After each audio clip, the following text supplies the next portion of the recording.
안녕하십니까?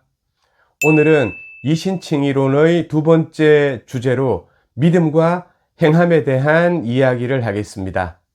지난 영상에서는 이신칭의론 중에서 칭의에 대해서 좀 더 초점을 맞추었습니다.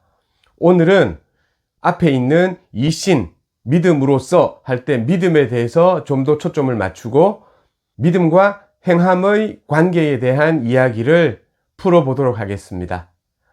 이신칭의는 믿음으로 칭의를 받는다는 견해입니다. 이신칭의는 믿음으로 의롭다함을 받는다는 뜻입니다. 이신칭의는 믿음으로 구원받는다는 의미입니다. 그래서 사람들은 이렇게 질문을 했습니다. 만약에 믿음으로만 구원받는다면 악한 일을 행하거나 죄를 지어도 됩니까? 라고 질문을 했습니다.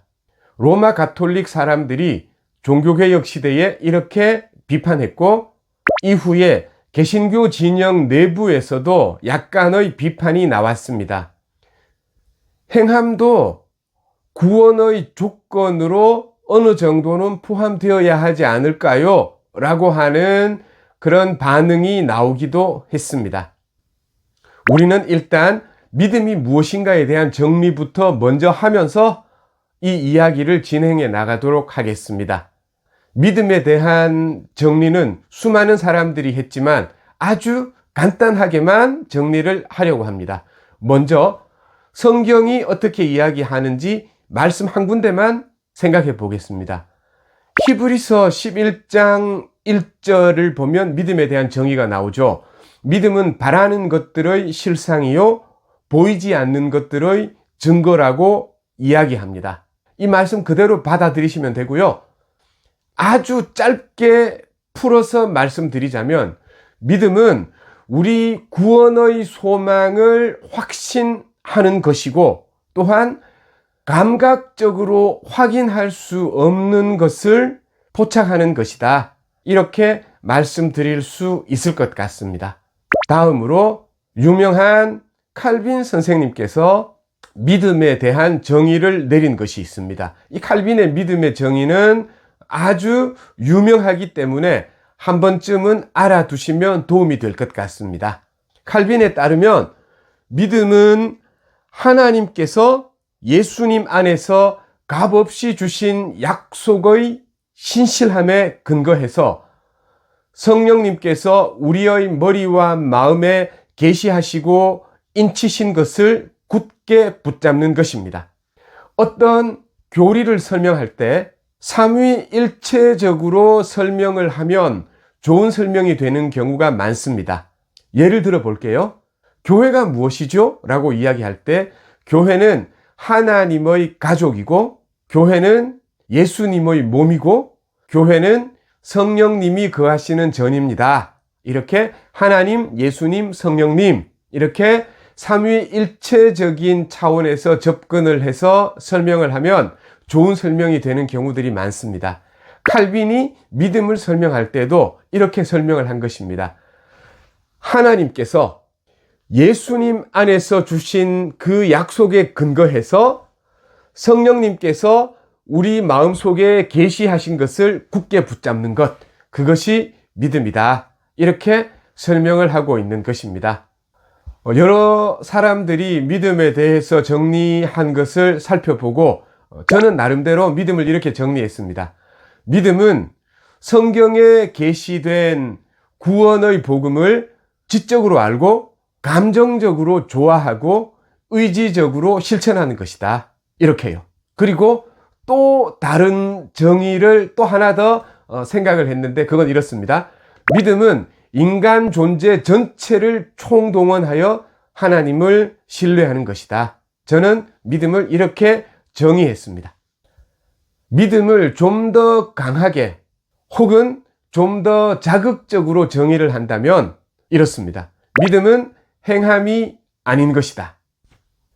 이것도 한번 잘 생각해 보셨으면 좋겠습니다.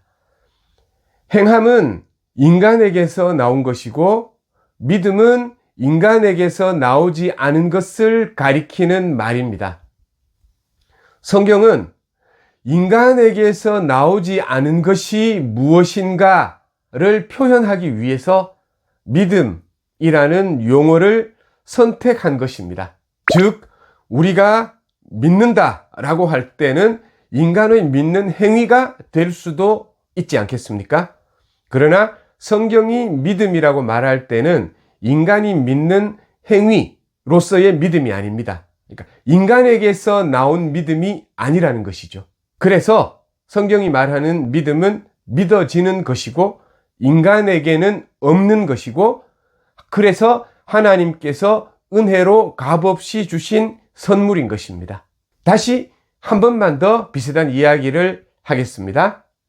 인간에게서 나온 것으로는 인간을 구원할 수 없습니다. 성경이 행함으로 구원할 수 없다라고 한 말은 이런 뜻입니다.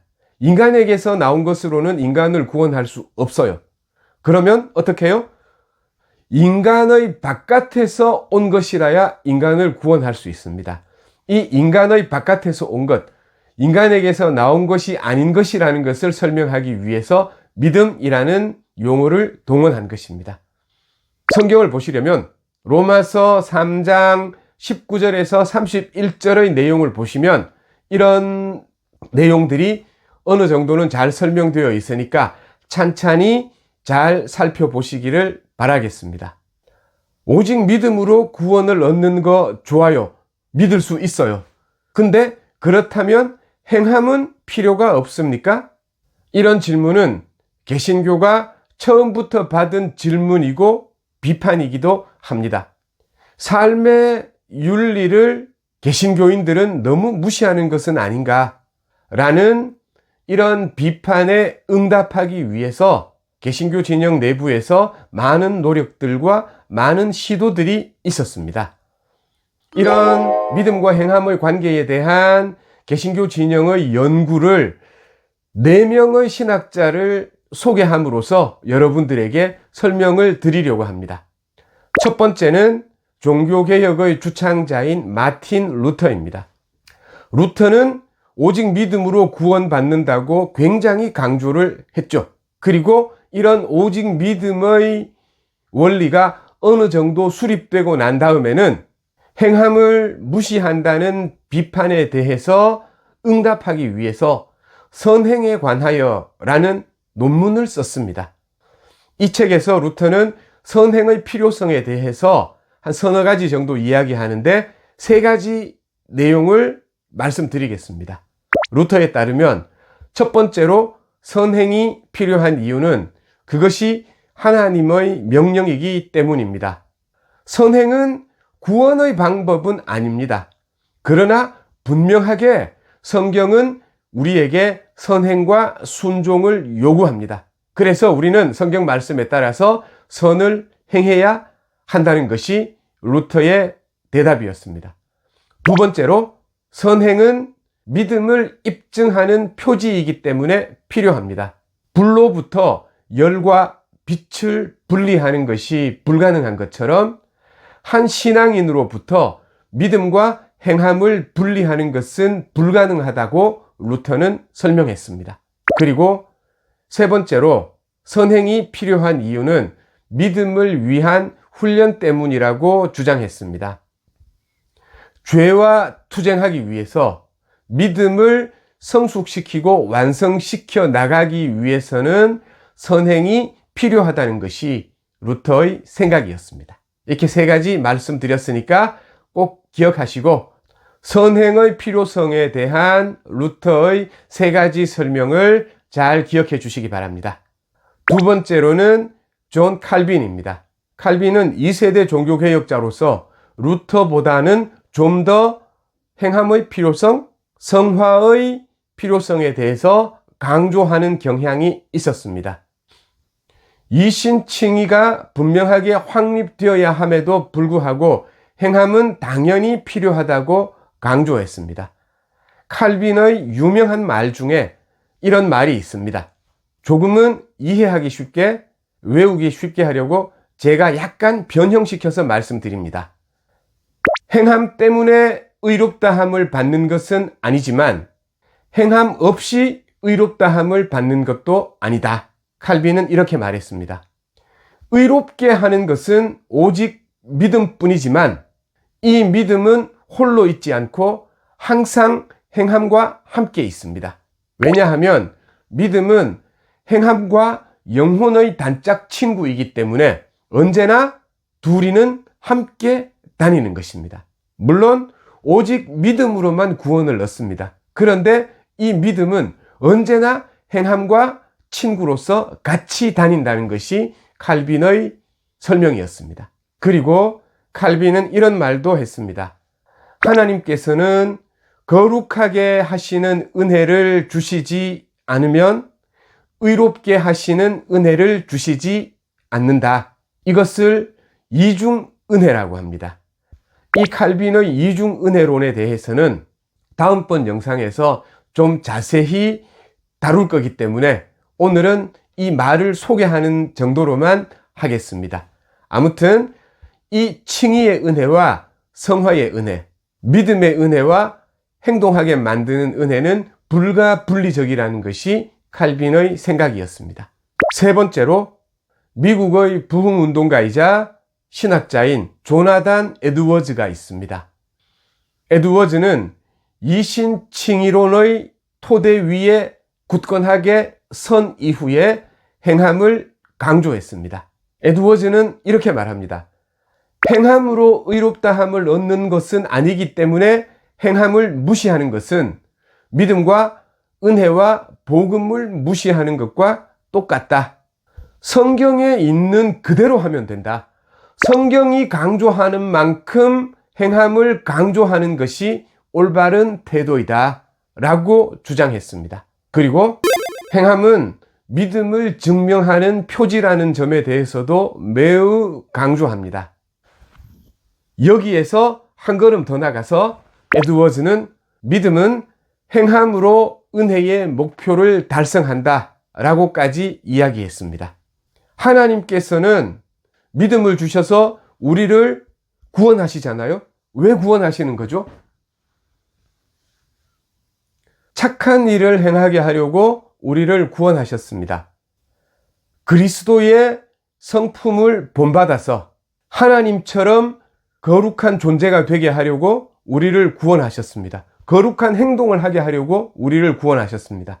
그래서 믿음은 행함으로 은혜의 목표를 달성한다 라고 에드워즈는 주장했던 것입니다. 네 번째로 독일의 루터파 신학자 디트리히 본회퍼가 있습니다.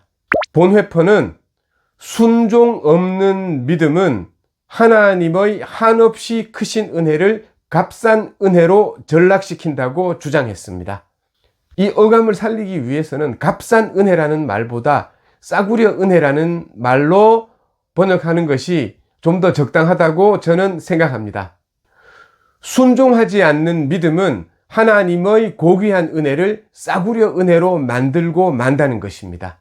본회퍼는 이렇게 설명합니다. 믿기만 하면 구원을 얻고 죄 용서를 받는다 라고 생각하는 것은 중세시대의 사람들이 면죄부를 사기만 하면 내 모든 죄를 용서받는다 라고 생각하는 것과 똑같다.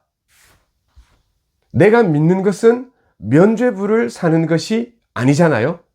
그리고 또 오직 믿음으로 구원을 얻는다는 것을 수학 공식처럼 생각하면 그것은 하나님의 귀한 은혜를 싸구려 은혜로 만들어 버리는 것이다 라고 주장하기도 합니다.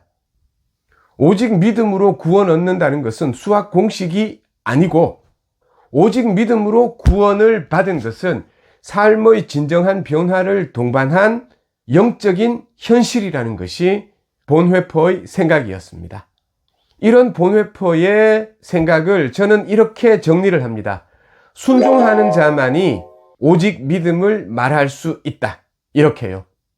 순종하지 않는 자가 말하는 오직 믿음은 가짜입니다. 하나님의 말씀에 순종하여 진정한 삶의 변화를 동반하는 삶을 살아내는 사람이 오직 믿음으로 구원 얻는다고 말할 때 그 오직 믿음이 진짜 믿음인 것입니다. 이렇게 4명의 유명한 신학자들의 유명한 견해를 소개했습니다.